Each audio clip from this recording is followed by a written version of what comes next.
Welcome to the Investors Podcast. I'm your host, Trey Lockerbie, and today we have Vitaliy Katsenelson on the show. Welcome to the show. Trey, thank you very much. It's a pleasure. I'm a huge fan of the podcast, and you guys do a phenomenal job, really. Well, I'm honored because I think you just told me this is sort of the first interview kicking off your new book launch, and we're going to talk a lot about that new book. I'm really impressed with the topics covered in it, and it's refreshing, and it speaks a lot to me and my background, and we're just going to have a lot to cover today. I'm really excited about it. This is great. Looking forward to it. Okay, so before we really dig into the book, in your career, you've seen a couple of these bear markets. You saw the dot-com crash. You saw the GFC, where the market kind of grinded 50% lower. In both instances, it kind of grinded about 50% lower, roughly. So let's just take 2009 and thinking about where the market was around $1,500 a share for the S&P 500 at that time. Thinking about it being at five or near 5,000, like 10 years later, probably just felt inconceivable. And so right now we're seeing the S&P down about 14% from its high. That's the actual historical average for a correction. So I'm kind of curious how you're feeling about today's markets. Is there some number in the future that we can't even conceive of at right now? Or are you finding that there should be more pain ahead? Well, this is a great question. So when I look at this market, the market that looks very similar to is the kind of 1999, 2000, 2001 correction. And if you think about what happened in 99, you basically had already kind of like the technology stocks and dot-com stocks were already going up for many, many years, for maybe 3 or 4 years. So the market was already expensive. On top of that, you had this Y2K scare where everybody was concerned that if you take mainframes, the old mainframes, once the clock switches from 1900 to 2000s, they're going to go back to 1900. So there was a huge investment. There was a huge investment in basically in technology. But the problem is that the investment did not just apply to mainframes; it also applied to all technology, right? So Dell's and Cisco's and Microsoft's, the demand for their products was just off the chart, And but then 2000 came, and kind of the world kept going, and these companies discovered, like I'm talking about right now, Cisco, Dell, Microsoft, those are very good, solid companies. They discovered that the previous year or two, the sales they made pulled future sales, forward, right? Cisco sales declined, Dell sales stagnated, Microsoft sales actually went up. But, and this is very important, but if you look what happened to the stock prices, Cisco today is still below 2000 high. It took Microsoft like 13 or 14 years to get back to 2000 high level. Dell, actually, I'm not sure because it went private, but most likely, I think it went private at the price that was far below the kind of 2000 high. So this is point number one. So there was a lot of sales that got pulled forward during the pandemic for a lot of high quality digital companies. We're talking about from Google to many other companies. But what's also important to understand is that when you look again at the 2000 era, those companies found that when you're growing at a very fast rate for a long period of time, you basically make an assumption that you continue to grow revenue at a very fast pace. The reason it's important because you start hiring people as if you're going to do this, and you have assets base as if you're going to do this.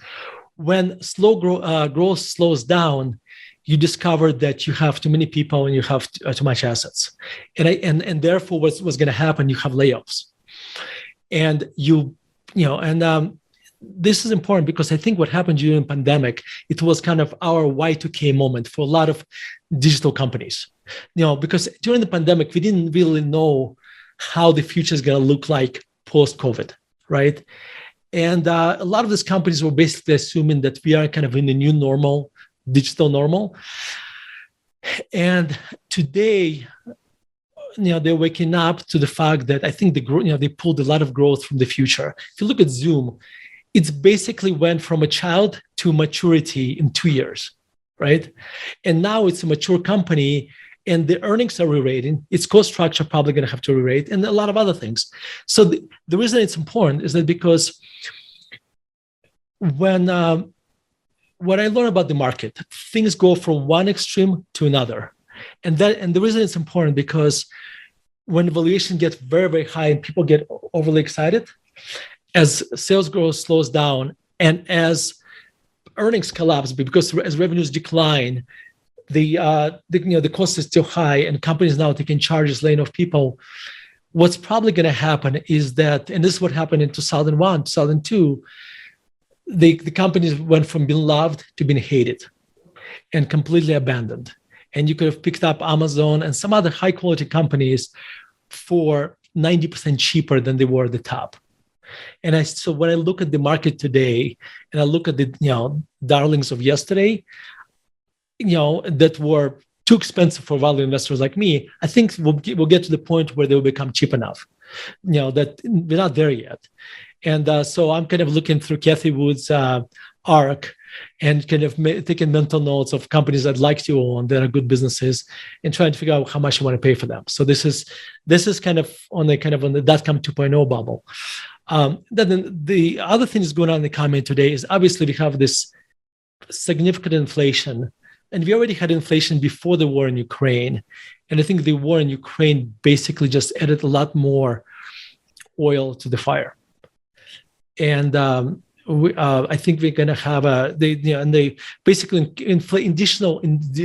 additional fuel coming from several sources. Number one, Russia and Belarus are the second and third largest exporters of fertilizer, potash, and also so the fertilizer prices are up significantly.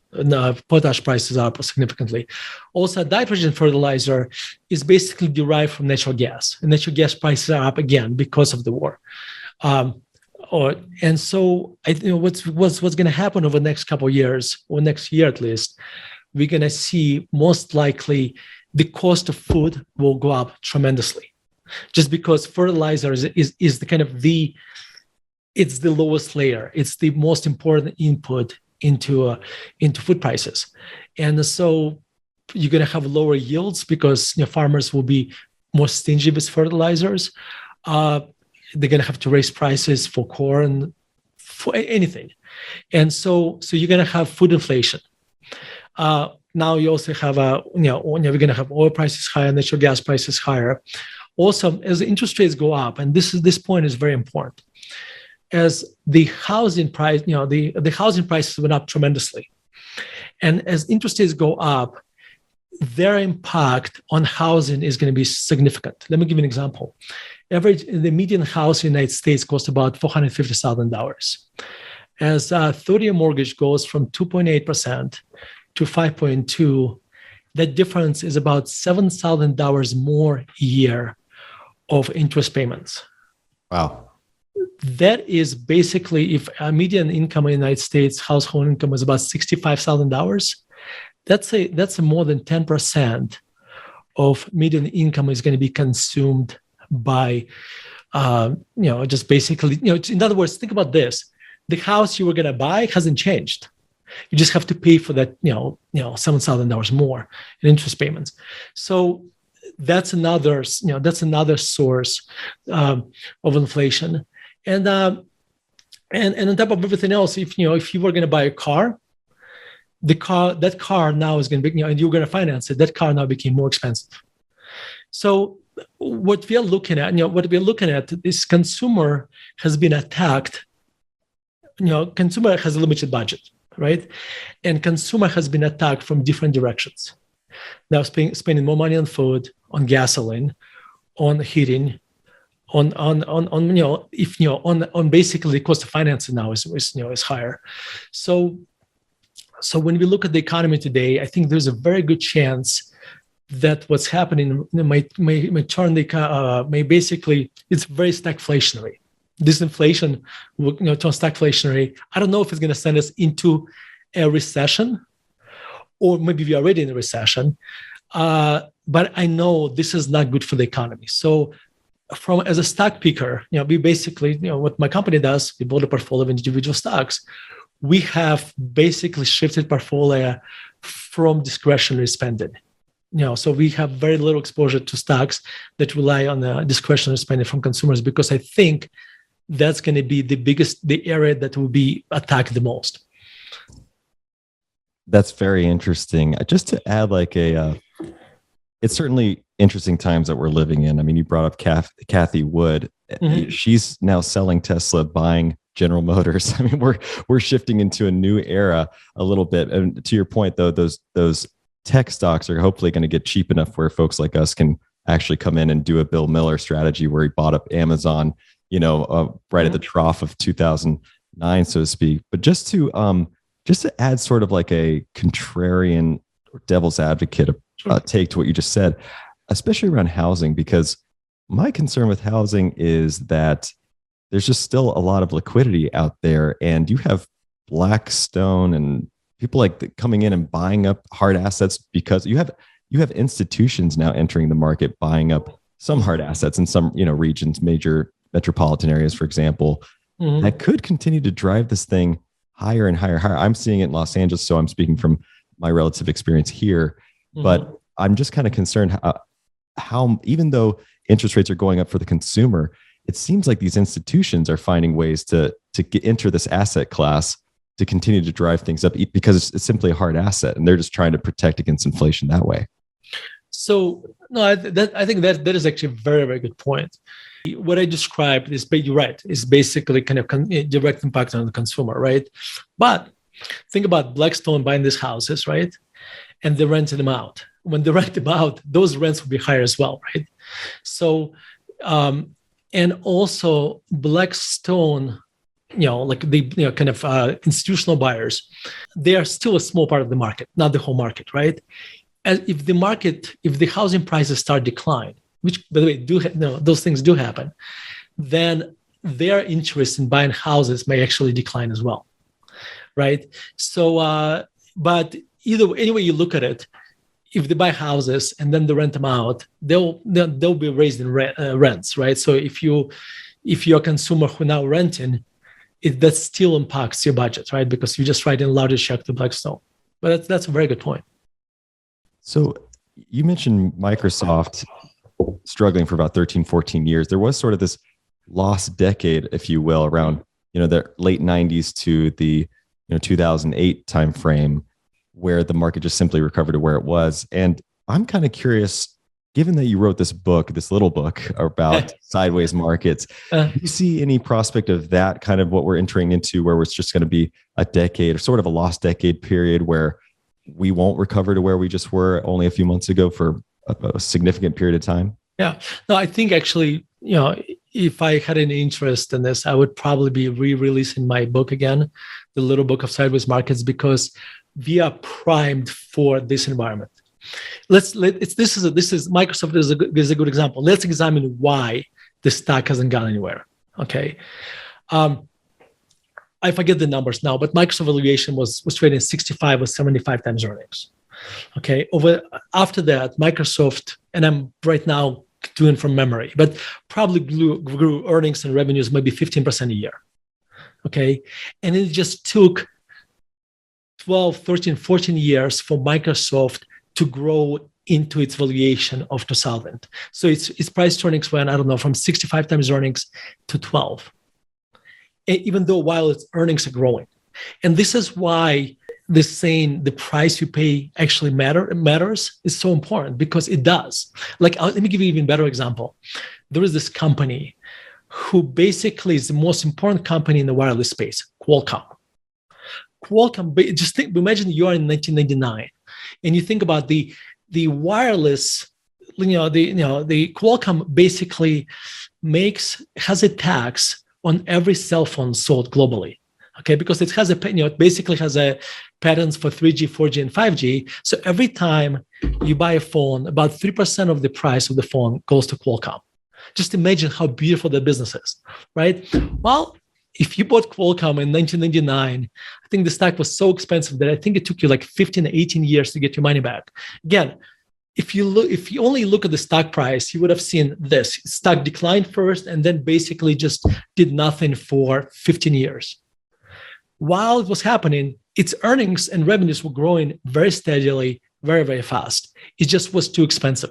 So if you look at the market today, overall, the market last year was very, very expensive.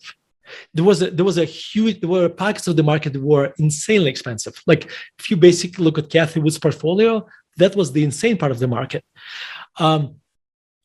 And now what's tricky about this, I don't know what the economy is going to do for the next 10 years or 15 years.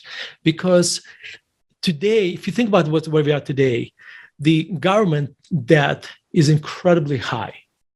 And our spending is not declining. So most likely we're going to have higher interest rates going forward. And that's going to be kind of the staple, the staple of this economy. What's important to understand, we haven't really seen high interest rates since 1980s. Since 1980s, interest rates declined. And we haven't seen much inflation either. So as interest rates go up, it's a headwind for the economy. And it's a headwind for the economy that got accustomed to very low interest rates. So as they go up, they basically slow down our growth. So now you take this, you have high valuations, and actually, instead of being normal growth, having normal growth, the growth going forward is probably going to be slower. So therefore, that's a recipe for very unpleasant markets. So this is why kind of today, as an investor, having significant margin of safety, buying companies who can still maintain the earnings power and grow in an inflationary environment, and whose earnings are not really, or revenues are not tied to the health of consumers' health. That's how you survive in this environment. And I think, I think this is probably the right and the most important time to increase your margin of safety. So if in the past you're looking to buy stocks as $1 for 60 cents, maybe now you want to try to buy it for 40 cents. So that's basically how I look at the market today. Given that you focus so much on stocks, I'm curious because there's an adage that the stock market is where you should go during times of inflation. This is kind of, you hear both sides of this argument, but essentially the theory is that these companies can raise prices, which then increases earnings, and it kind of washes out through inflation. Is that your kind of approach to to maintaining with stocks? Are you operating with that philosophy, meaning if we're entering this secular time frame where interest rates will just continue to go up, as long as for the foreseeable future, is stocks even better? Even though the economy might be suffering, are stocks generally the asset class you want to focus on?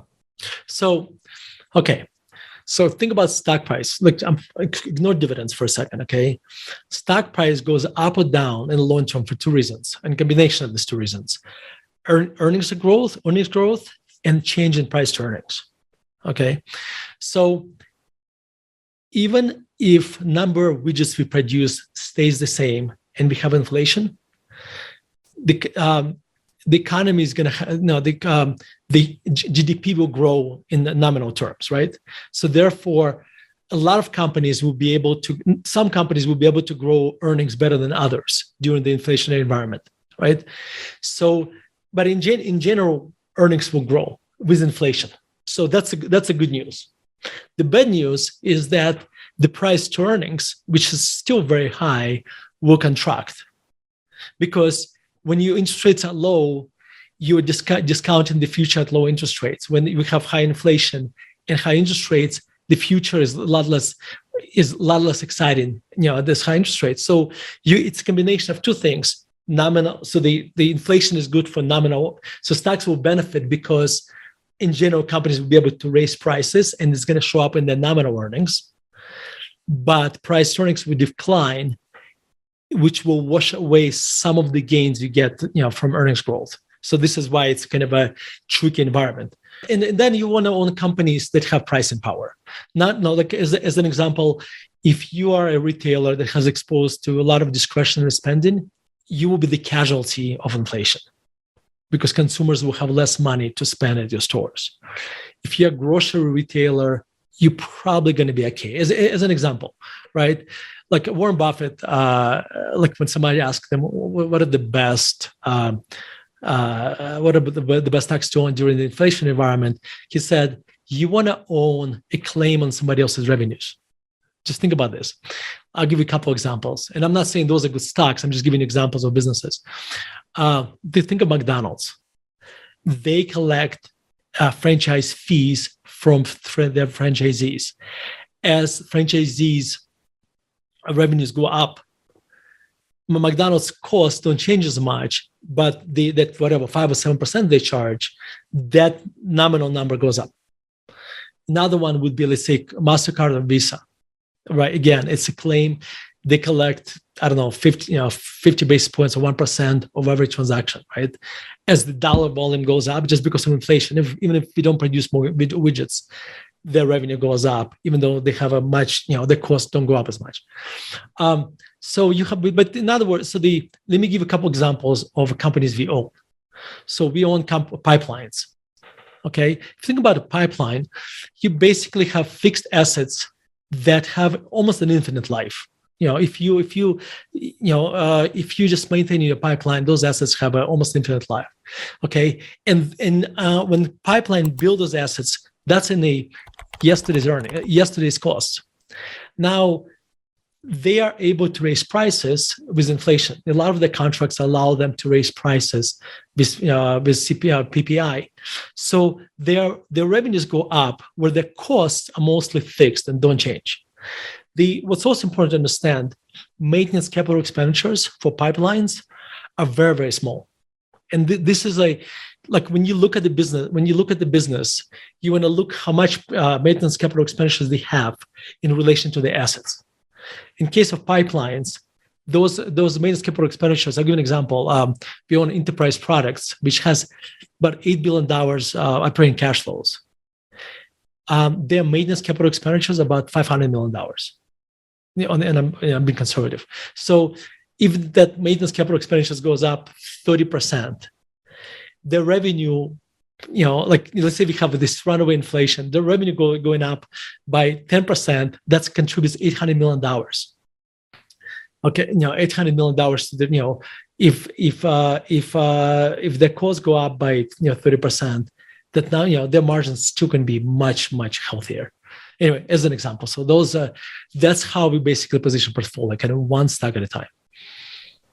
Given that you've seen a couple of these big correction periods, are there any tips or tricks you've picked up? Because obviously as things get cheaper, it's exciting, but there's always that fear of catching a falling knife, for example. So are there any indicators that let you know, okay, we're nearing the bottom, we're getting there? A lot of times, it's X amount of companies hitting their 52-week low or whatever it might be, just general indicators that you are watching closely right now. You usually look for something else. You look for when the technology stocks decline today and there's still interest in buying them, that usually tells me that's too soon. It's when people start treating them as radioactive waste. And I remember like in the 99 .com, companies would rename their name to .com and the stock would go up 30% just on the renaming, just on changing its name. And then 2001, 2002, .com companies would scrape off the name .com from the name because it became radioactive. So at some point, we're going to have this, the tech stocks, they are still darlings. At some point, they will become kind of radioactive and nobody wants to write about them. Nobody wants to talk about them. Nobody wants to show them in their portfolio. This is when you want to buy them. That's number one. Number two, what I learned is that we go, and I already mentioned it, we go from one extreme to another. We go from love to hate. And so you're probably going to be able to buy these companies. It's like in this environment, it's very dangerous to look what valuations were over the previous 5 or 10 years. This is probably the most important point I can make about this. In this environment, when we analyze companies, we focus on absolute valuations. In other words, what is this company worth just based on its cash flows? It's very dangerous today you look at a company, let's say it's declined 50%, and you say it's only trading at 15 times revenues, okay? And now it's cheap because it used to trade at, I don't know, at 40 times revenues, okay? Well, the problem is that 40 number was wrong. And so it could be that 15 times revenue number as well. So you really should look at do the best job you can, figure out what the earnings power of this company is or is going to be, and value those cash flows. And that's how you arrive to the price, what do you think it's worth. And then you want to still take a haircut and say, I want margin of safety if the future is not as bright as, as I think it, which it may not be. So when we study value investing, we come to this conclusion kind of that we want to buy and hold, or at least that's sort of the often conflation between the strategy and what other value investors are saying, and you kind of take it as the as gospel. You've written a book about active value investing, so I'm kind of curious, over the next 10 years, how active is too active, and how active is too little active? If we want to see these environments shifting as quickly as they have been, when should we just buy and turn the screens off and wait 10 years versus, maybe managing actively? I'll give you a couple answers. Number one, the kind of this continuous bull markets train you to buy and hold, right? Because every single time you sold it in the past, price earnings got higher and higher, right? Not a lot of times, not because the earnings grew, it just investors were willing to pay more and more. Okay. If we are entering into sideways markets, the opposite happens. The price to earnings keeps declining, right? And they teach you at the end, you want to be buying and selling all the time. The truth is somewhere in the middle. So if you own a company that is like your next Apple, and when I say next Apple, meaning company can compound earnings at 20% a year for next 20 years, you want to buy it, and this earnings growth will overcome almost any PE compression, that the market will throw at it, right? So in that case, you want to be kind of continue to be buy and hold investor, because the company has a very high return on capital and has a huge growth runway ahead of it, has a moat, and then be buy and hold investor with this stock. Those are exceptions though, right? So during the sideways markets, you want to buy companies when they're undervalued. When they get to fairly valued level, you want to sell them. And it's not it's not trading. It's basically just your realization that extra bonus that you used to receive from price to earnings going from below average to much above average is that's kind of the staple of the bull markets, not the sideways markets.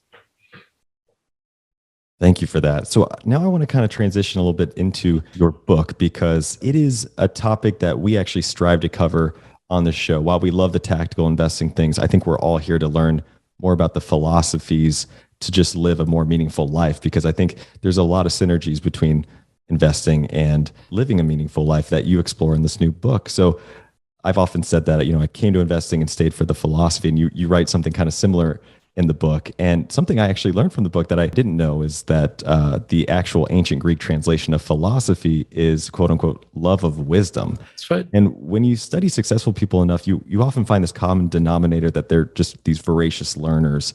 And you, like me, I think were not a great student earlier in life. And so I'm kind of wondering where things kicked into high gear for you when you found your quote unquote love of wisdom enough to where you decided to spend your life studying it. That is such a great question. I'm going to give you kind of a longer answer to this question. So what we're here for. No, all right. All right. So let's talk about writing first. Okay. So because I think that's part of the answer. So I started writing in 2004. Okay. At that point, I had a child. My son was, Jonah was 3 or 4 years old. I completed my graduate degree in finance, and I was teaching actually investment class at CU Denver. And Street.com was looking for writers, and they were not paying anything, which was great, because if they were, by not paying me anything, they were paying. So I started writing for the Street.com, And I realized I really liked writing. And I gotta admit, I hope they don't have an archive of my articles, because you read my early articles, they were incredibly boring because I had a very little self-confidence, and I wanted to make sure that all my numbers were right to the decimal, and it were very proper and very boring. And then one day I wrote about this is maybe 2005. My son is 4 years old. And at the time, I had this TiVo device that would sit on top of your cable box. And I had issues with that box, and I called TiVo. And remember, this is 2004, 2005. And the voice, so they had a voice recognition software that asks you a question and you have to answer it. And as you can tell, I have an accent. And so I would speak to the recording, and it would, like, to the phone, it would not understand me. And then my 4 or 5 year old son here is playing, and what I had to do, I gave him the phone, and I basically would tell him what to say into the phone, and Jonah spoke with this perfect Disney accent. And this is how I could communicate with TiVo customer support. Why it's important. What I just told you, I wrote a small article about this, like 500 words. And on this, response to this article was so great, okay? It was like I got more emails and feedback than on anything else I've written before. And this is when I realized that being myself just, is very important. And I think that article was probably instrumental to shaping me as a writer. Just this, so point number one, in life, we have these little moments, and that was a little moment. I call it a TiVo moment, but we need to pay attention to that. Okay. And luckily I did, and that changed the way I write. But I still continue to write about investing. And I would write about investing, and my articles would be published in Financial Times, Institutional Investor, and I would send them to my friends. And when I would send them to my friends, I would also write something about my personal life. And then as my email list grew, as my email subscribers grew, it wasn't just my friends who were receiving my articles, and my personal notes. And people would start to tell me that they came to me for the articles, for the investment articles, but they stayed for the personal stories. And what changed with me is this. Writing basically forces you to think a lot more, because it's almost like it's a focused thinking. Think about it. I wake up every day at 5 o'clock, 4:35 o'clock, and I write for 2 hours. That is 2 hours of concentrated thinking.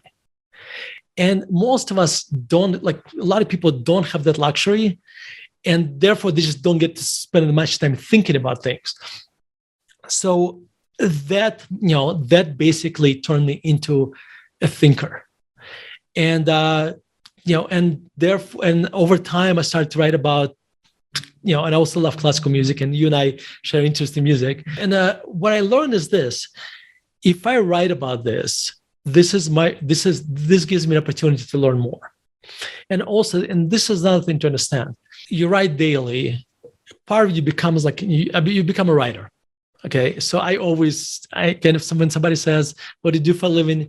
If I don't want to talk about stock market, I tell them I'm a writer. But I'm not, but my daily job is not a writer. I'm an investor, right? However, since I write daily, part of me is a writer. And why it's important? Because as a writer, you always look for stories. As a writer, you look at life differently. So my father paints, and you can see the paintings behind me. Those are my father's paintings. And whenever we would travel on vacation, my father would always kind of put his hands up like this and always look for something to paint. This is what this is what painters do. They look for what they want to paint. As a writer, you always look for stories. So writing, so I wrote about, first about investing, then about life, then about classical music. And when I started to write more about classical music, they changed what I read. Now I've started to read more about classical music. So to answer your very short question, how did I become a kind of a student of life, basically? I think writing basically turned me into what I am today. Let me ask you a tactical question about that. So you mentioned you write for 2 hours a day. Is there a hard stop at that 2 hours? Meaning if you're on a roll and you're like really cranking and you have this idea, you want to get out, are you disciplined enough to say, oh, 2 hours are up, gotta save some more for tomorrow? All right. Let's get into inside baseball a little bit. Okay. So there are two types of writers. Okay. There are two philosophies when it comes to writing. There are professional writers who, I don't know, like who basically says, I'm going to write 1,500 words a day. Okay. That those are people who, Michael Crichton, John Grisham, and others who basically would write a novel or two a year, right? I look at writing a little bit different. I create a space, 2 hours, and from 5 to 7, I write. And that's a space that basically where I show up and I have no idea if the muse or my subconscious will show up as well and what I'll produce. And so a lot of times I would show up and I would sit and I'd stare at the computer and produce nothing or produce complete junk. And what's important is that I stopped in the beginning. I would get upset that my wife would say, how much did you write today? And I would say, a paragraph. She said, so you spent two hours in the basement that's what you did. And at first it's I was kind of upset at myself for how ineffective I was. But then I realized that actually when I leave my chair, like, I wrote for 2 hours, even though I have nothing to show for this, I implanted seeds in my subconscious. And then while I'm taking a shower, going for a walk, this is where ideas will come. And next morning when I show up, I'm going to have something to say. So most of the time I'm constrained by 7 o'clock because I have to drive my kids to school. In the summertime, when I don't have to drive my kids to school, if the letters, if the sentence is just flowing, I may stay later. But a lot of times I just have to, kind of life comes in and, as I have 3 kids and my youngest one is 8 years old and my oldest one is 21. And the day I still remember the days when I was driving my 20, who is now 21 to school. And now he doesn't need me to drive him to school anymore. Right. And so therefore, when I drive my 8-year-old to school, I realized that I only have another 9 years or 8 or 9 years. So when I drive her to school, I try to be present. And I look at it as such a huge privilege that I get to drive my daughter to school. And so this is why, so I don't look at 7 o'clock as, oh, I have to drive my daughter to school and therefore I can't try it. Actually, I look at it as a good thing. I look at it as I get to spend, the 20 minutes in the car with my 8-year-old. Reframing. Well, we're going to talk about that as well. So, the reason I asked about the 2 hours was I remember I heard Seinfeld talking about his process and he had a hard stop. And he said it's because what you highlighted earlier, that it's hard work. Like I've been wanting to put a journaling process in the morning that I just can't because I'm like, it sounds like too much work. It is hard work. So he kind of compared it to going to see a trainer and saying, how long is the session? And the trainer being like, it's undefined, like you have to, he's like, no, you have to have a 30-minute, time limit on it to get through it. So I'm just kind of curious at how you developed that. So it's really interesting that you brought it up with this, you almost have this like positive thing to look forward to at the end of it, which is interesting. Writing is not always fun. It's a lot of times it's treacherous. This is, I think Jerry is absolutely right.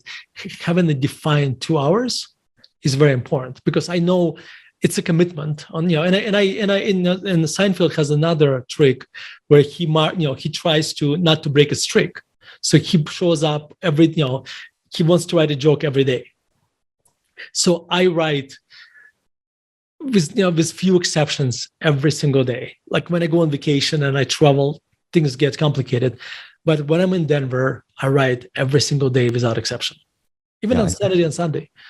Yeah, I think Seinfeld X's out calendar squares on his wall, so he actually visually sees the breaks in his. It was just so interesting, and this applies to so many things. We're going to talk a little bit about having a process and systematizing things for investing, and it's funny to see the synergies across multiple interests. So that's a good habit to develop, and I want to talk about good and bad habits. So if anyone is familiar with coding, you understand that an algorithm, for example, is just essentially if this then.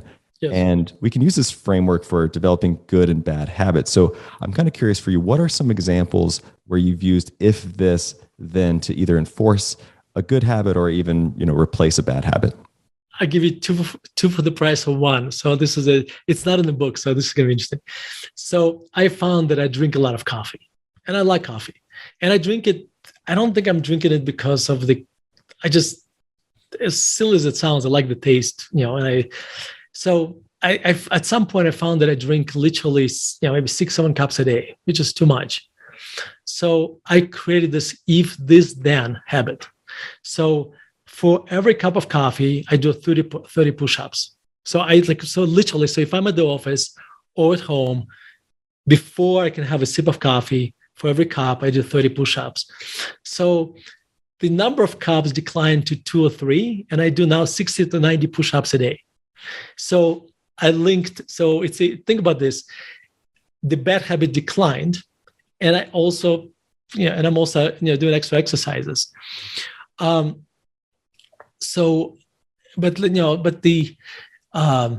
James Clear wrote this phenomenal book, Atomic Habits. And he basically says, when you're trying to create a habit, the whole idea is that you want to make it as easy as possible to create this habit. So if you want to run in the morning, put your running shoes so it's easy to see them, and prepare your running clothes so it's easy to see them. To see them. Like for us, the issue was I live in Denver, so we go skiing in the wintertime, and the issue with skiing is actually we have to recreate a habit every single year, because we don't ski. We only ski 4 months a year, right? So for 8 months, I don't ski, so that habit gets interrupted. So what we did with kids, we actually have ski bags that are packed the night before, and all the boots are there, and all our ski clothes are prepared. So when we wake up in the morning, we don't have to put a lot of effort to go skiing, because we still have to drive for 2 hours to go skiing. So just those little things will help you to kind of, and then once the first day of the season is the most difficult one. The third one is much easier. So so when you try to create a habit, don't focus on quality. So in other words, don't focus. Let's come back to your writing. Okay, don't focus on how well you write. Don't even focus on how long you write. Focus on showing up, and start with 5 minutes. And for 5 minutes, all you do is write. Okay, and do this for 20 days, and then raise it up to 20 minutes. And just the whole idea of creating habits is just persistency. And consistency, persistency. Yeah, yes, that's right. Yeah. To your coffee point, I want to stick on that. I don't know what this has to do with investing, but I just want to touch on it basically. So I love coffee, like you love coffee. I only drink 1 big cup in the morning usually, but it's almost ceremonial. It just feels like there's something about it that just feels like ceremony is the word that comes to mind. And you mentioned this in the book, like the importance of tradition, of ceremony, and you mentioned a couple of Jewish traditions that you've incorporated with your kids, even though you didn't really grow up being very religious. Yeah. I'm curious what your opinion in general is on things like tradition and ceremony, and how important that is to sprinkle those out throughout your life. So Nassim Taleb says traditions are the melody of life. And I love that. So the kind of Jews are big in traditions. You don't have to be religious Jew too. It's just they're big in traditions. So whenever I try to get my kids to do something, especially when they're young, they may not necessarily want to do, I always try to tie it to something positive. So I'll give an example. So for the last 10 or 12 years, we've been going to Santa Fe every year. And so Santa Fe is about 300 miles away from here. It's an 8-hour ride. And when I take them there, we go to the opera. My kids are absolutely normal kids. So they love opera as much as the normal kid would. But when we go there, on the way there, we stop by Dairy Queen. When we go there, we go, we go to restaurants and allow them to buy sweets. When we went to the opera, I allowed my son to buy Sprite, which we rarely allow kids to buy, carbonated drinks. So actually, that was in the beginning. Now, when we go there to Santa Fe, I don't even have to bribe them anymore because that's became something we do. And it's kind of funny. I was talking to my son about this, and I asked him, and I was telling him that, I was suggesting somebody to go to Santa Fe. And he said, why would they want to go to Santa Fe? I said, well, what do you mean we go every year? He said, well, but that's our tradition. That's why we go. So I think traditions give you kind of this, especially when we try to raise kids, they give you this comfort. They give you this kind of safety. The kids feel, now when we go to Santa Fe and we walk on the street or something, my kids say, remember this when we did this, and so traditions are basically, I think they add another consistency to your life and also create memories. I mean, I guess that's what traditions helped us to do. Touching on that consistency or persistency of showing up to write every day, it reminds me of actually one of my favorite poems of all time. It's by Charles Bukowski. It's called Between Races. And the poem, it basically goes through this, where he's at the races, the track race, the horse races, where he's just every day basically. And a guy comes up and wants to interview him. And he just says, no, I don't do interviews. I don't want to do it. And then the guy finally breaks down. He says, look, it's not really an interview. I just want to know how to be, what it takes to write. And I love this answer. I have it right here. He says, basically, talking to the young man made me feel bad. They thought that writing had something to do with the politics of the thing. They were simply not crazy enough in the head to sit down to a typer and let the words bang out. They didn't want to write. They wanted to succeed at writing. And that line actually changed my life, because it was basically this idea of at the time I was a touring musician, as you mentioned, and I came to the realization that to be successful in that endeavor, you had to travel constantly. You had the hours you had off, you had to practice scales on your instrument or whatever, all these things that I didn't particularly love doing. So while I wanted to be successful in that career, I didn't want to just sit down there and bang at the typewriter. So when you talk about the persistency of being a writer, is that something that can be learned? Meaning it just takes showing up every day and doing it, and eventually you become a good writer? Or do you have to have something in you that's crazy enough to sit down at the typewriter every day and get better at it? Hey everybody, Trey Lockerbie here from We Study Billionaires, and I wanted to tell you about a new company that I absolutely love, and that is called Trade. Trade combines two of my favorite things, coffee and technology. So what you do is you go to drinktrade.com. There's a super simple survey that you take, and then it tells you which coffee they're going to send you that you are literally guaranteed to love. Meaning, if you don't love it, they'll send you a new bag of coffee for free. And from there, you can keep experimenting so you're not falling into the same rut of drinking the same coffee over and over and over again. There are so many different types of roasters, levels of roast, beans from different parts of the world. There's plenty to nerd out on here. So why not be adventurous and try some new stuff?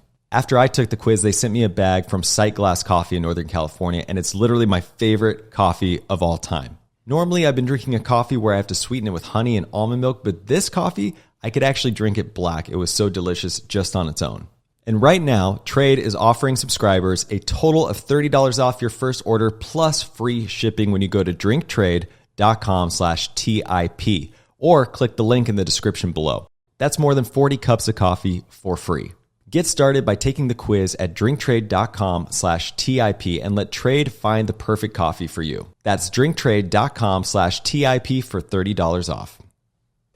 That is such a great question. I'll give you a couple of answers because I'm just thinking about speaking. So, number one, the Epictetus has this saying: if you want to be a writer, write. Okay, so showing up is very, very important. Okay, a lot of times we think that as a muse, like waiting for the muse. Okay, in other words, we think when the muse comes to me, when inspiration comes, then I'll write. Well, that's not how it works. You show up, and then you try to write, and then inspiration comes. The act of showing up that's what creates inspiration. But then another answer is, I don't like working out. I really don't. Let me tell you how much I don't like working out. I have a trainer. Just think how ridiculous this sounds. I pay a guy, show up twice a week, and he basically directs me what to do. Okay. And I'm an intelligent person, and maybe I needed him for the first five lessons. Okay. But the fact that I have an appointment twice a week, that it's on my calendar as any other appointment, which I never break, unless I'm traveling. That's how much I hate working out. But he's there, and because he's there, that's why I keep this appointment. And the only reason I'm doing this because I know as I get older, if I want to stay healthy, I need to work out. Now, the happiness in life comes from having good problems. If you liked to be the musician, but you didn't want to have the problems that come with being musician, then that really, you would have liked to be a musician without really doing all the suffering that it takes. So I really love writing. Okay. I don't love it every day, and some days I love it more than others, but I'm willing to suffer, for writing. I love music and I would like to play piano, for instance, but I'm not willing. And actually I tried and I failed miserably. More importantly, I was not willing to suffer, to play piano. So happiness in life comes from having good problems. So you really have to be passionate about something, then it's going to become a good problem. That's yeah. I don't know if it's a very long-winded answer, but that's all I got. So talking about suffering a little bit, that might be a good segue to lead into Stoicism in a sense, because that is sort of the idea of reframing suffering to a degree. I actually had this idea reading your book. I was thinking Stoicism is kind of like downside protection if you compare it to investing, right? You're kind of just trying to eliminate the downside protection. So there's an entire section in the book dedicated to Stoicism. So walk us through your discovery of Stoicism and why you're so drawn to the philosophy. So, it's kind of interesting. I've been reading been stumbling on a lot of quotes by Epictetus or Marcus Aurelius or Seneca, and they always sounded very, very smart. And then I read this book called The Art of Good Life by William Irvin. And by the way, it's a phenomenal book. And if you pick up this book and you're new to Stoicism, skip the first 3 chapters, because it's about history of different philosophies, and go to chapter 4. I think this is where he starts talking about Stoic philosophy. You can come back to the first 3 chapters later, but if you start with chapter 4, I think it's going to make sure that you're going to complete the book. But what really got me into Stoicism is one quote by Epictetus, and which sounds so banal and so plain, but it was an aha moment for me. And the quote is very simple. It says, some things are up to us, they're internal. Some things are not up to us, they're external. And that is such a simple quote. And I'm shrinking the quote a little bit. But if you look at your life and realize that you have so little control what's internal to you, basically you have control about what you think, and what you think, how you look at the situation, and you have very little control about anything else. You go into the airport to rent a car, and the car is not available. That's external. That's not up to you. You're taking a test. The only thing you have control over is how you prepare for the test. You had to control how you showed up every day and studied for this test. But once you took the test, but even when you're taking the test, there's so many random factors. If you calculate, I'm just when I visualize the test, I think about my CFA exam, where I brought 2 calculators, to the exam, because what if the battery died in one? But while I was taking the test, there were so many things that I could not control. If the AC was working, how well I slept last night, all the different things. So that was external to me. When somebody is rude to me, it's external to me. Now, this is very important. Even what I just said, somebody is rude to me, that's my interpretation. Okay, this is another part of Stoic philosophy. I can look at what they said and I can perceive it as rude, and therefore it's going to impact me. Or I can basically look at what they said and not phrase it as rude, but basically say just being different to what they said. And therefore, as you kind of mentioned, Stoic philosophy allows you to kind of reduce the downside volatility. So I reframed what the person said as basically kind of be neutral, not, and not taking it personally. Whoever is rude to you, whatever, might have having a bad day, or whatever. You don't know what's happening in the person's life. Therefore, if you take it as rude and that upsets you, you allowed yourself to be upset.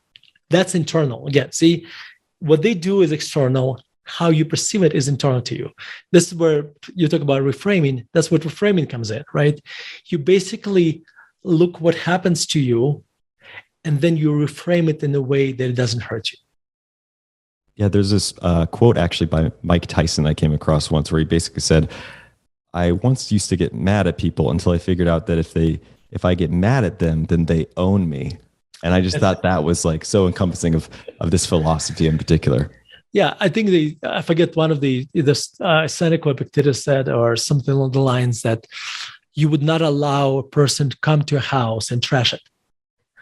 But by reacting what the person says, you basically allow them to get into your mind and do whatever they want in your mind, right? So that's the same concept, yes. You kind of mentioned this idea with externals and internals. You referenced the Buffett quote about a scorecard. I think a lot of our listeners will be familiar with that. But I also came across this quote recently. I just overheard someone say it. They're like, you have to control the controllables. And I just thought that was like almost bumper sticker-esque, but simple enough for me to remember it. And I thought that was really cool. You do touch on Seneca, and I came across Seneca really in my early 20s. I think during my search for enlightenment that I think a lot of young guys have that certain experience in your early 20s. And I've kind of come to think that the word enlightenment can be defined by this idea, which is essentially you can't believe everything you think. So you almost have to get this out of body look at yourself and your thoughts and analyze them objectively. And everyone experiences imposter syndrome, for example, and maybe artists more than others. Yeah. How does learning about an artist's life, as you've dissected multiple artists in the book, how does it help you manage your own imposter syndrome and not believe everything you think? Oh my God, there are so many things. There are so many ways I can answer this question. I think one of the most important things I did is I meditate. I have on and off moments, but I mostly meditate. So I should say, it's not I meditate, I mostly meditate. And meditation, people usually misunderstand what it does. Meditation, they think it calms you down, and it does that. But there's this very important benefit of meditation. It allows you to look at yourself as at your thoughts as an outside observer. So in other words, when a thought comes to you, you actually be able to kind of look outside this thought and observe that that you have this thought. The reason it's important because that gives you self-awareness and mindfulness. Because a lot of times we go through life kind of mindless. We have this conversation in our head all the time, and we're not even aware of this because it's been there all our life, right? But once you start noticing this conversation, first of all, allows you to get rid of negative emotions because a lot of the conversation is negative. By observing that you have a negative thought, it actually neutralizes that. But let's talk about what we can learn from other creators. Well, number one, we look at, I write about Tchaikovsky, for instance, right? We listen to Tchaikovsky's music today, and we hear this absolutely unbelievable music. And we don't think about how much struggle and effort Tchaikovsky went to write this music, okay? And every creative person, struggles to become good or to create something that's worth listening to or worth looking at. And in the beginning, they were not good, and they kept doing it and kept failing, getting better and better and better. And you mentioned the imposter syndrome. Let me paint this picture to you.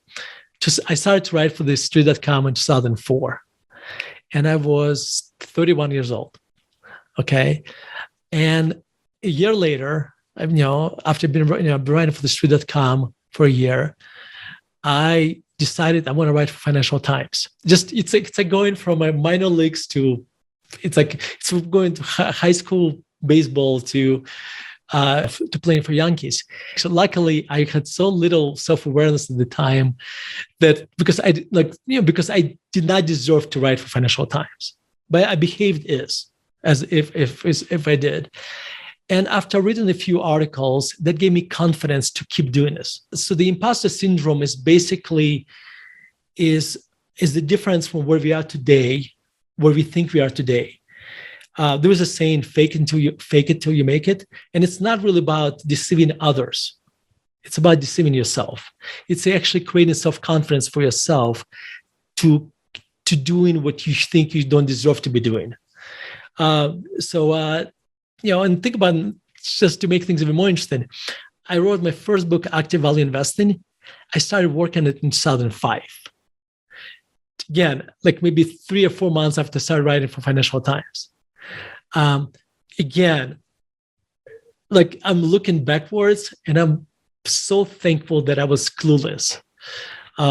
Because today I would not, today probably more self-aware person of myself, probably would not be able to do this, anyway. Well, I want to stick on that topic of deceiving yourself, because when you think about Stoicism, often people just think, oh, these are like emotionless people that have some maybe neurological difference in their brain and they just can't feel emotions, and that's maybe what makes them a great investor, for example, because you have to weather all of these different environments where things might be going against you. And that, wow, the way you described it in the book is really this beautiful way of reframing it, as we've talked about. So you need a little bit of stoicism to weather these different environments, but you can potentially overdo it. So what I'm talking about is essentially, say, we saw a lot of Warren Buffett on the show, for example, yeah. And you mentioned the snowball in the book and how he's described, and that to some degree feels like stoicism at its absolute maximum, or the farthest end of the spectrum. Why would investors, maybe for this, on this topic in particular, not want to be Warren Buffett? Okay, so 2 answers. Number 1, just because a thought entered your mind doesn't mean it's the right thought. Okay, so framing it the right way is extremely important. Okay, so here's an example. When the stock price declines 30%, you can frame it differently. You can frame it as, oh my God, my portfolio over the stock price declined by 30%. Or you can look at it as that at this point in time, it's an opinion that took it down 30%.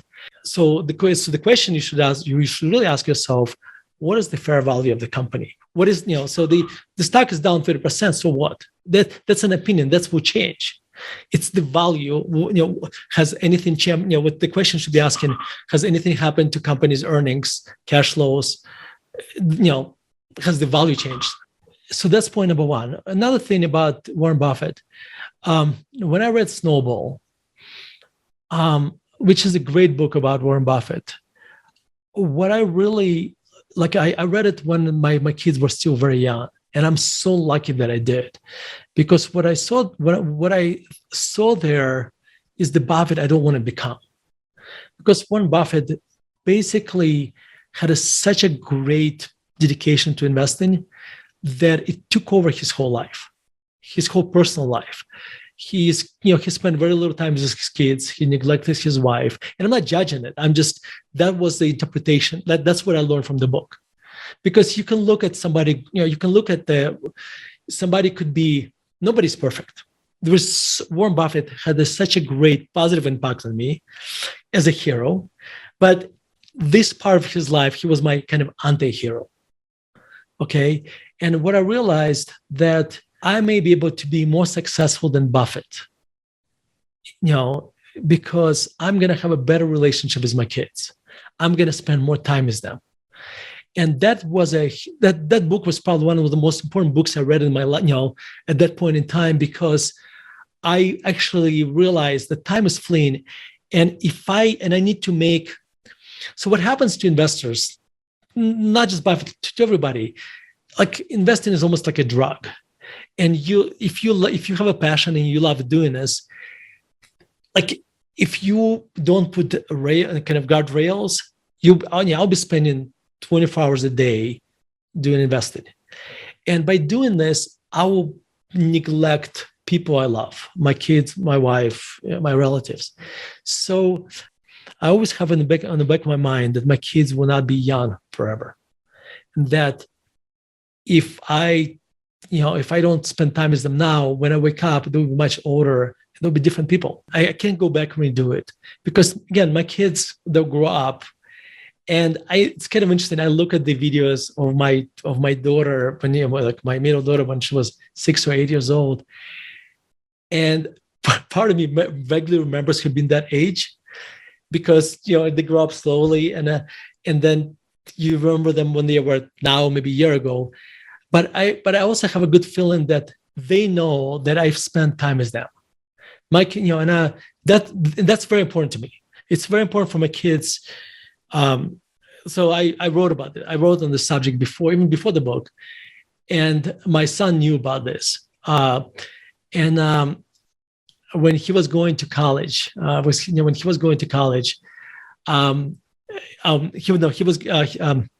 was going to go on a trip to Israel in his gap year. And before he left for Israel, he wanted us to exchange notes. He would write us a note, and we would write him a note, and we would read it after he gets on a plane. And I remember the note he wrote to me, and he said that I was always, after I read Buffett's book, I was always concerned that I'm not spending enough time with him. And he said, "Dad, don't worry. You've been a great father, and you always spend enough time with me. I never felt neglected by you." Those probably the most important note I've got in my life. But so that's what I learned from Snowball, I guess. Yeah. You touched on Buffett and his craft, right? He's sitting in his office studying investing, like focused on his craft, and that is like very admirable, to your point. And even though we might be able to overdo it, there's a lot in your book about sort of art meets craft, having soul in the game. All these things kind of calculate to having a meaningful life. You mentioned Jiro from the sushi restaurant in Japan, spending 80 plus years perfecting sushi. And I've seen the documentary actually, and there's a part where the understudies have to make rice for like 20 years before he lets them like do anything else. It's that extreme. And I'm kind of curious that while there's a lot of things to admire about someone who is so focused on their craft, those guardrails you mentioned, I'm kind of curious how you go about implementing those so that you know where the boundaries are, where you're focusing enough time here or there. So a couple of things. I drive my kids to school most of the time. So that's one. That starts in the morning. I pick them up from school, not all the time, but a lot of times. We go for a walk. We go skiing. Then there's a saying that attention is a currency of time. So being in your room with kids, being in the same room with kids, is not necessarily doesn't necessarily mean that you are being with your kids. You're just being physically there, not mentally. By focusing and spending time with them, talking to them, that's what the attention is. And and I'm not, and by the way, just the last thing I want to do is to create an image that I'm a perfect parent. I'm not. I'm struggling through parenting life like everybody else. But I am constantly thinking, am I spending enough time with my kids? And when I feel that the work takes over my life and it just kind of pushes out everything else, I stop.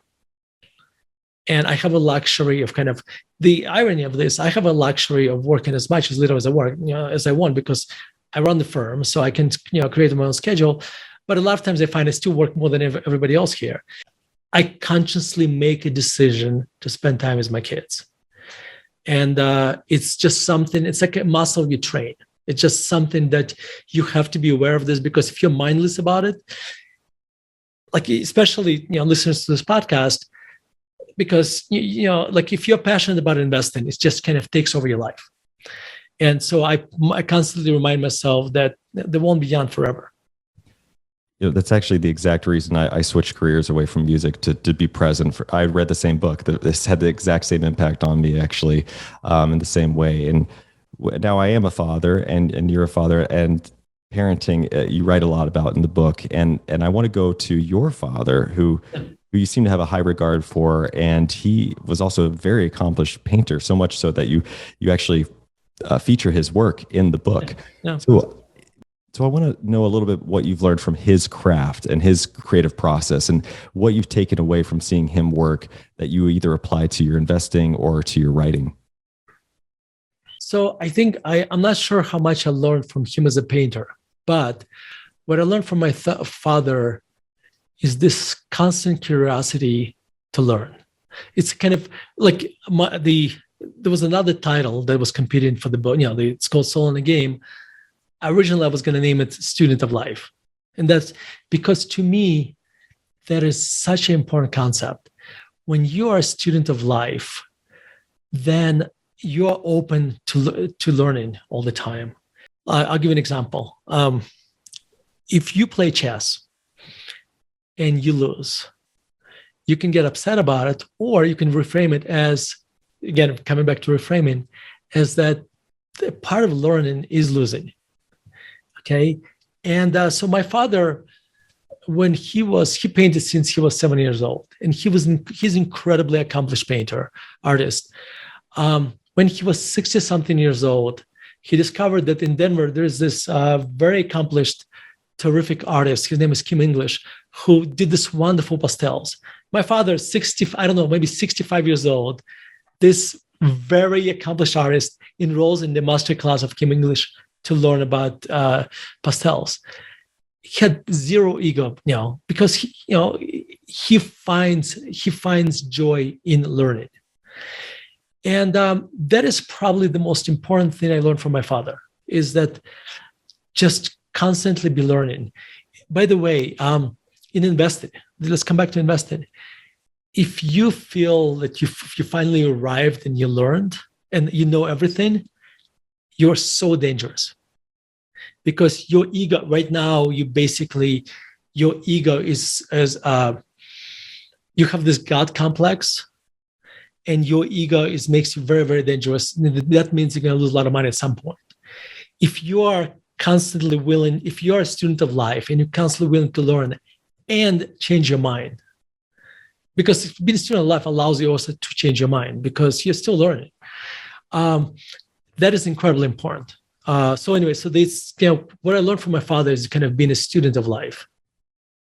So that kind of takes me to the next part of the book, which is around classical composers. So you actually are a big fan of classical music, and I really enjoyed this part of the book, particularly, probably for obvious reasons, but I've never been a classical music fan. I mean, I appreciate it, but I wouldn't say it's like what I go to listen to, mainly because, as you put in the book, it quote unquote takes work, much like writing, as we talked about earlier. But what are some of reasons our listeners should invest in learning about classical music, and specifically the composers behind the work? Well, I think first of all, they should listen to classical music because it's so beautiful. I have this website, myfavoriteclassical.com, where I actually share my favorite classical music clips and writings about classical music. And I think if they search the website, I think I created a playlist. I call it Gateway Drug to Classical Music. So I found the recording, like the pieces that are the most easiest. They require the least amount of work for you to listen to and to fall in love with classical music. So I think the reason you want to read about them, because like, as I mentioned, Tchaikovsky, creative process, just anything creative comes with its own sense of difficulties. And I'll give you a couple stories. So in early 1800s, I think I forget the years now, 1815, 1820, forget the year, Beethoven was the biggest composer of the West, like bigger than any other composer. And in fact, when he wrote his Ninth Symphony, somebody said, this is the day the music died, because you can't write anything better than this. This is the top of music. So And Beethoven had a very interesting impact on other composers. I would argue that he actually set music back many years, because everybody looked at him. There was so many composers in his shadows that a lot of them stopped composing. Other ones composed but never published it. Like there was a composer that lived in Vienna, probably not that far away from Beethoven at the time, Franz Schubert, and he wrote 6,000 pieces of music throughout his life. And he died when he was very young, I think in his early 30s. And most of it will never get published because he was in a Beethoven shadow. Because he was like, how could I possibly publish this when I just heard Beethoven's Seventh Symphony? And the irony of this, today we listen to Schubert and in Beethoven at the same time, and we don't say this one is, Beethoven is better than Schubert. They're both beautiful, just differently. Music is it's not math. Some people love Beethoven. Actually, personally, I like Schubert's music more than I like Beethoven's music. This just me. That's me personally. So let's apply this to investing. Who is the Beethoven of investing? Warren Buffett. I'll give you an example. So for a long time, Buffett used to say that he doesn't invest in technology stocks because he doesn't understand technology. I remember so many value investors who said, I don't buy technology because I don't understand technology. Well, Buffett was at the time 85 years old and they were 25 years old. Maybe they should understand technology. So what Buffett was saying, technology was, what they should have learned from Buffett is that technology was outside of his circle of competence. That's why he did not invest it. That's the lesson they should have taken out, is that's Buffett's circle of competence. When you're 25 years old, your circle of competence is different. So therefore, maybe you should have invested in technology because it's easier for you to understand it than for 85-year-old. Let me give you another example. There was another composer, Berlioz, who never got classical training as a composer. He started, studying music when he was 12 or 13 years old, and because he did not know the classical rules of how to compose music, he, like Picasso has a saying, you learn the rules so you can break them. Well, he never learned the rules. So when he was breaking them, it was much easier for him. So a lot of times we get exposed to dogma and that actually reduces our creativity. And there is some value in arriving to your knowledge through first principles perspective, not adopting somebody else's beliefs. So there is a terrific investor in Switzerland, Robert Weinel, and we had a dinner with him, and I told him, because Rob never got a classical education in value investing. So I told him, you're like Berlioz. You did not know the rules you were breaking when you started investing. So another thing you can learn from classical music composers, if you're a creative person, is that, as I mentioned, that to create anything worth listening or watching or hearing, you need to. It's a painful process. Creativity, by definition, to do this, you need to go through a certain amount of suffering, because creativity, suffering is almost like as a part of anything creative. When you work in a construction site and you are there with a stop sign, when it's stop and go, that there is very little creativity in this, very little suffering. Okay, when you write in the book, when you write in an article, when you write music, that process is never linear and never pain-free. And all those composers went through their own version of suffering to create this, to create this music, and as investors, and this is, I guess, this how I can bring it to investing. You cannot be in a stock market and not expect that you're going to have positive years all the time. That you're going to go through investing without achieving any, kind of experience any kind of pain. And you should be, that is a good problem. Like if you love investing, that is part of the course. There'll be time when you'll be very upset, where you'll be making, by the way, in the chapter, in the book, there is a chapter called Pain Upfront Investing, where I discuss basically a very painful period of 2015, as an investor. And I wrote this in 2016. I wrote this chapter in 2016, and it was so painful and it was so embarrassing at the time for me that I just wrote it and never published it.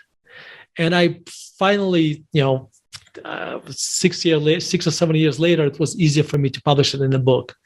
And I think that chapter, if you are, as you and I are talking, a lot of NASDAQ stocks are down a bunch. And I have a lot of friends who are terrific investors who are struggling right now. And I would really encourage them to read this chapter, because I think, I try to bring, explain what I went through and how you could apply Stoic philosophy to this experience and how it could actually reduce your pain. Anyway, so I'm very long answer to your question. What you just said kind of reminded me of this quote. It's attributed to William Faulkner a lot. I think it's older actually, but it's this idea of killing your darlings. It's sort of a literary term where, and I'm curious to know if you've experienced this as a writer, because what you were saying about Buffett not understanding technology, well, he then went on to buy Apple. It was like one of the greatest trades of all time. And so, this is someone killing their darling, so to speak. So something that was this idea that's precious to them, ultimately breaking that rule. It's kind of aligned with, strong opinions loosely held, or something, if you will. Just expanding your learning, things that you hold precious, just understanding when it makes sense to disregard that. And I'm kind of curious if this ties into another point you were making, where the best I can describe it is, I was at the Van Gogh Museum in Amsterdam once, and you see his early works of landscapes, and they're like some of the most incredible landscape paintings you've ever seen. And they're like kind of by the book in a way. Like they're very I think technique wise, I'm not an artist, so I can't speak like you can, but they're just unbelievable. And then you go look at his later work, and it looks nothing remotely like it. It's sort of like he learned the rules and then decided to break them. He sort of killed his darlings, if you will. Do you feel like this is a theme that can be applied to investing in the same way? Well, first of all, that Van Gogh Museum is my favorite museum in the world. I've been there, I think, 2 or 3 times, and I absolutely love that museum. And you are right. When I think Jim O'Shaughnessy and I kind of discussed this on Twitter about this. You see at Van Gogh's early paintings, and they're absolutely phenomenal. They're very traditional. But they're phenomenal. Now, if that's all he ever painted, we probably would never know about him, right? Because they are not. They're very, very good, but they're very similar to everybody else. And through iteration and discover, kind of Van Gogh probably discovered his style. That's when you see Van Gogh painting today, it's Van Gogh, right? His later paintings. I think the mistake people make is that when we look at other people, we should learn not what they think, but how they think. In a sense, when we talk about Apple, right? We should learn from Buffett, not that you should not buy technology, not what he thinks, but how he thinks. And I'm not going to buy technology because at this point in time, it's outside of my core competence. But Buffett had, there is this terrific writer, Ben Thompson, who writes Strategy. And I read him daily. And Ben has this unique ability to go back and criticize himself all the time, where he says, I wrote this, I was wrong, here's why. Because that is the only way to learn. It's a great, I think it's a Kahneman quote, where he said something along the lines that it's a great day where I learned something new, what was wrong before, something along these lines, right? Because Seneca has this quote, which basically sums it up. Time discovers truth.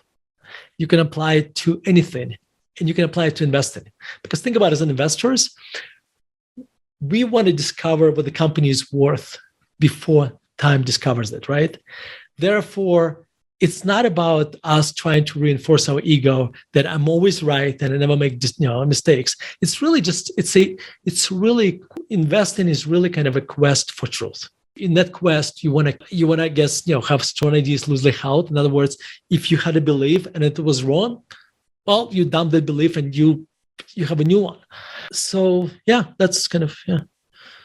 So that, I guess, sums up sort of my interpretation of this equation you have in the book, which is essentially the equation for living a meaningful life is essentially art plus soul in the game equals meaningful life. So the art piece for me, what I'm taking away is sort of like, discover your own style and use these creative processes to inform different ways to approach both life and investing, plus soul in the game. So before we take off, I want to certainly make sure we cover what soul in the game means. How do you define soul in the game, and putting those two together to get to a meaningful life? Yeah. So first of all, we gotta what is soul and what is game, right? Well, game is something that you're truly passionate about, something where where it's a good problem for you. Okay, something you're willing to suffer for. Okay, I mean, by the way, it's when I say suffer, it sounds kind of almost like I feel like Jesus dying on the cross. That's not what I mean. It just when you'll be doing this, that there'll be times that you're gonna love it. There'll be times where it's gonna be difficult and painful, and you are fine going through these painful times. So that's the point I want to make there. So what is soul? Soul, that is something that is so important and dear to you that like it's part of you.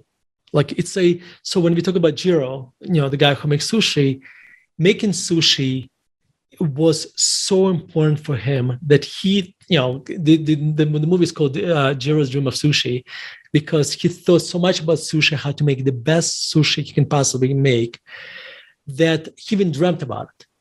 Okay, and then, by the way, in the book I have this concept that I'm very proud of, because that's probably the most original thought of the book. This kind of idea, discussion of art and craft.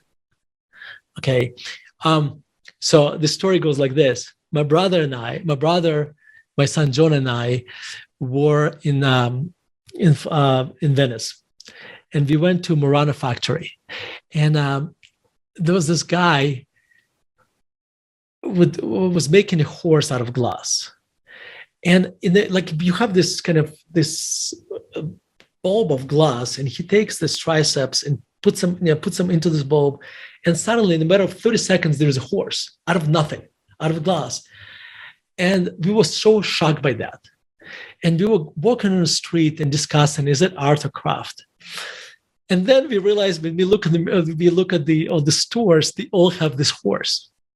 So our thinking was, maybe it's a craft, maybe it's not an art. But what I realized, we are looking at that the wrong way.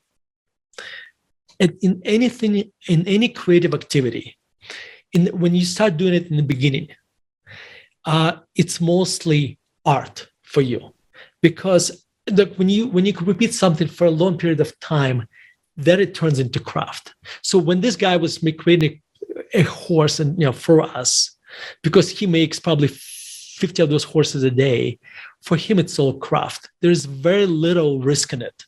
He knows exactly how it's going to look when he sits down to make this horse. When he started making it in the beginning, for him, the ratio of art and craft was very different. It was mostly art and a little bit of craft. So in any activity, if we do it long enough, we keep doing it the same way, over time, it starts being an art and becomes more and more craft. So it's up to us to change the activity a little bit. So let's apply it to investing. If all you do, just imagine, I'm going to describe a very pathetic existence.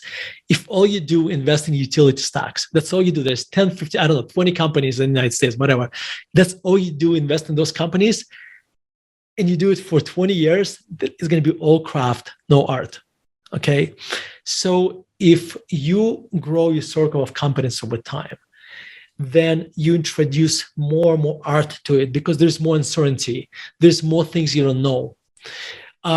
And in life, you want to maintain this very nice balance, especially in investing, between this.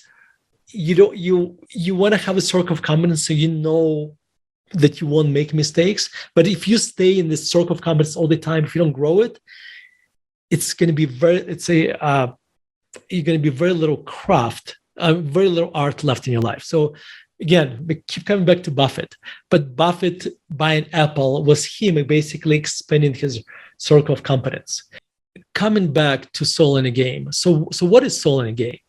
I got the idea from Nassim Taleb in his book Skin in the Game. So he talked about skin in the game, and soul in the game is the next iteration of that. Skin in the game, basically, if I could put it simply, is that when you associate with people, you want to basically deal with people that not only have upside in your relationship with them, but also have a downside. So in other words, when somebody invests with IMA, okay. If I only charge him, if this relationship is limited to the fact that I just charge him fees, I have no skin in the game. The way I get skin in the game is that I own all my liquid net worth is basically invested in the same companies my clients do. So I have skin in the game because if I do research and I buy a company's stock A for them, and I own the same stock, then I experience the same, same downside they do. Again, all my liquid net worth is in this, same stocks. So that's skin in the game. Soul in the game is kind of next elevation of this, where what you do is so dear to you, where money becomes secondary, where money is just a kind of byproduct. It's a second derivative of what you do. When you have skin in the game, soul in the game, you would never do anything too unethical. You would never do anything that would violate your principles. When you have soul in the game, and I keep thinking about the Jiro, Dream of Sushi guy, where all he thought was he had this incredible focus, and he just thought about sushi. You have this incredible. So when you have soul in the game, you're very focused on what you do. You try to be a net positive to the society. In other words, think about it. Imagine you're making sushi, but you wouldn't want to eat it because it makes you sick. So, or you think you give it to people and it poisons them. So it's very difficult to maintain soul in the game if it's not net positive for society. So that's what and I'm missing a few points, but that's what basically having soul in the game means to me. Something that is very dear to your heart, that you do this with passion, and it's meaningful. So to me, investing is meaningful because, especially in the environment we're in today, if I feel like if investors just buy index funds, then for the next 10, 15 years, they're going to have a very miserable existence. The returns are very, very miserable. And people come to us with their life savings, so that's an incredible responsibility as well. Anyway, so that's my thinking of that's what it means to have soul in a game, and creativity. That's what basically kind of energizes me every day. This is why I keep coming to work, and this is why, by the way, this is why I write as well, because I receive a lot of pleasure from this. And if I was in the book, I keep referring to assembly line work and Fiat as the example of having zero creativity, and to me, that's if that was my existence, I would be miserable. And having creativity in my life, that's what kind of recharges my batteries. It gives you a lot of pleasure and also a lot of pain, I imagine. But this struggle, suffering element is important. And this was such a great refresher for me, in particular, reading this book on especially the Stoicism part, where this idea that you can't avoid pain in your life. Or in order to live a good life, it actually requires something painful or suffering, that these dramatic words we're using. But to your point, it has to be this good problem to solve that you have to want to get up and go do every day. There was that Viktor Frankl quote about needing pain. And so you look for good problems to solve. Putting all these pieces together, basically having the creative element, looking for that inspiration, not being dissuaded by people like Buffett and Druckenmiller or whoever who has gone on to be these titans of industry. There's still opportunity to break some rules and craft your own voice and create your own style, and looking for things that are worthy of your time, worthy of the suffering that might go into it, knowing that that's what's required to have pleasure and have a meaningful life at the end of the day. Vitaliy, this was so insightful. I really love this book. I love the way you write. You inject all this humor along the way. I highly recommend people go pick up this book. It's called Soul in the Game. Where can people find the book, find you, find your writings, find your fund, any other resources you want to share? Sure. So, they can find the book on Amazon or wherever the books are sold. However, if they go to soulinthegame.net, and there's instructions there, and they send us a receipt of their purchasing the book, we'll send them bonus chapters. So that's soulinthegame.net. They can find my writings on contrarianedge.com, and they can subscribe to my articles. Also, unlike you guys, we have a poor man's podcast, meaning that it's just basically my articles read to you by another fellow. So it's not a true podcast. So if you listen to this or watching this, you must like reading or listening more than like reading. So you like listening or watching more than like reading. So investor.fm. If you go there, investor.fm, then you can subscribe to our podcasts, and just my articles read to you by professional readers. So yeah. Vitaliy, congratulations on the book. Really, really loved it. Really loved our conversation, and I appreciate it. Let's do it again. That's right. Thank you so much. It's a lot of fun, and you do a phenomenal job. Thanks for watching. Make sure to subscribe and hit that notification bell so you don't miss out on the next podcast episode and new investing resources. What are your takeaways and thoughts on this discussion? Let us know in the comments section below.